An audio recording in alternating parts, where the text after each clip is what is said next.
के रखवाले थे। आप लोग प्राकृतिक खेती करते थे। आप जानते थे कि प्राकृतिक खेती परंपरा भी है, जरूरत भी है, और फिर हमारी सभ्यता में तो प्रार्थना भी धरती कल्याण की है। ओम द्यो शांति, अंतरिक्ष शांति, पृथ्वी शांति, औषधया शांति, वनस्पतया शांति। ओम शांति, ओम शांति, ओम शांति। सबका कल्याण हो।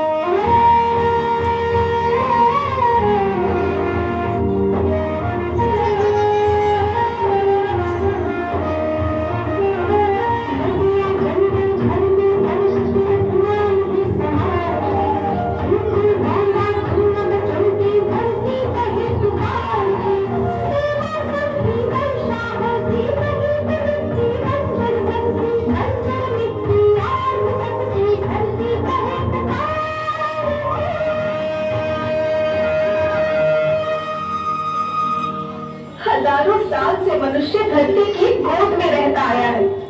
धरती माँ ने आपको सब कुछ दिया, लेकिन मैं आपसे पूछती हूँ कि आपने अपनी धरती माँ को क्या दिया? ये जहरीले रसायन, अप्राकृतिक खाद जो मिट्टी को बंजर कर रहे हैं और वनस्पति को बर्बाद कर रहे हैं।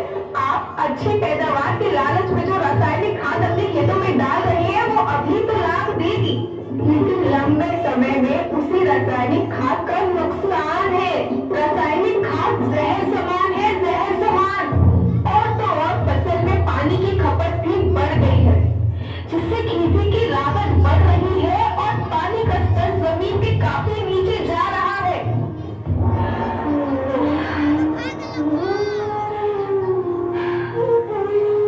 बच्चों, मैं तुम्हारी माँ हूँ। मैंने तुम्हें सुख से जीने के लिए पर्याप्त साधन दिए, पर तुम्हारी लालच के नींद के गिले नहीं दिए।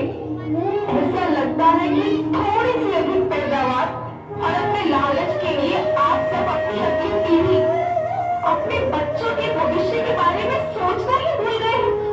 सोचो, क्या तुम अपने बच्चों को ऐसे खेत देना चाहते हो जो बंजर हो?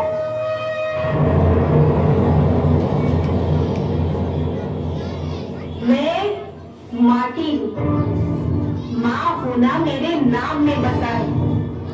पोषण करने के लिए ही मैंने जन्म लिया। करोड़ों साल तक धरती पर सांसों की डोर आगे बढ़ाई, पेट भरा जब सबका, तभी मैंने संतुष्टि पाई। वो माँ हूँ मैं सबकी, जिसने जन्म न देकर भी जीवन संभव बनाया। अन्नदाता मेरे पुत्र किसान, तुमने ही तो इसमें मेरा साथ निभाया। दिन रात सींच पसीने से मुझको हर मुंह तक रोटी पहुंचाई। जब तुमने माथे मुझे लगाया, मैं हरियाली बनकर मुस्काई। याद रखना, मिट्टी बंजर होने से और धरती के नुकसान से